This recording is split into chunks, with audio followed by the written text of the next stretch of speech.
Leadville brothers described as hooligans sentenced to 19 years in self-defense case. Phil Lindemann, Krystal, 93 News. First, a snowmobiler reported missing near Camp Hale in Eagle County yesterday was found this morning after at least 12 hours of searching by Vail Rescue Group. The Vail Daily reports 52-year-old Randy Baker is alive and well. He and a friend got separated between Leadville and Red Cliff yesterday, leading to the search. This is the second happy ending to a missing persons case in the past week. Another man went AWOL for 60 hours last Wednesday while searching for mountain lion tracks south of Gypsum.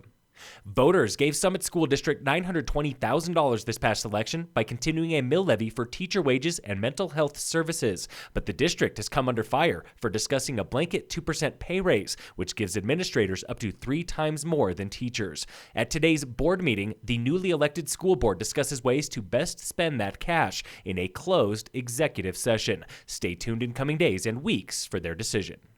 A property owner in downtown Frisco wants to partner with the town for new construction at his coveted plot on Granite Street between 2nd and 3rd Avenues. That property is next to a town-owned dirt parking lot known as the Sabatini Lot, identified in 2017 as prime real estate for workforce housing. Today, Frisco holds an open house to get your feedback on development. Staff confirms they are open to all ideas. That is today, 4 to 6 p.m. at the First and Main building in Frisco for that open house.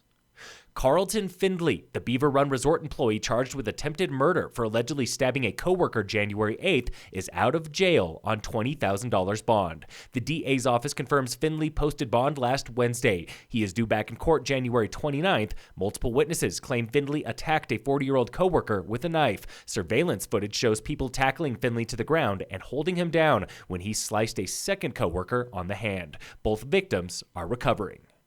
2 brothers from Leadville spent a combined 19 years in prison for an incident described as hooliganism when they threatened a neighbor with a gun and the neighbor shot one brother in self-defense. The DA's office reports 21-year-old TJ Reynolds is sentenced to 6 years in prison for that 2018 incident when he and his brother, 27-year-old Cody Reynolds, were driving recklessly. A nearby resident confronted the two, who returned with a gun and threatened the unnamed man. The man then shot Cody Reynolds, and both brothers pleaded guilty to felonies. Cody Reynolds was sentenced to 13 years earlier this month. Avalanche danger is considerable today in the Summit Eagle County zone after a few fresh inches in 24 hours. Your problems are wind slab and persistent slab, both on north through southeast aspects at and above tree line. On Saturday, a skier triggered a large slide on Vail Pass that broke to the ground. No one was caught or injured. Also Saturday, a snowmobiler was caught and killed by an avalanche in the Elkhorn Mountains of Oregon, west of Baker City. In sports, the Nuggets beat the Clippers last night 114-104. All Colorado teams are off today, back tomorrow with the Avalanche. And in local sports, brought to you by Wilderness Sports in Dillon. Summit High boys basketball beat Palisade over the weekend 58-47. Girls basketball fell to Palisade 42-41. Tigers hockey swept Crested Butte in a weekend series 5-1 Friday and 6-3 Saturday, while Tigers Nordic ski team opened the season Saturday in Carbondale, where the boys finished 9th as a team and the girls took 8th.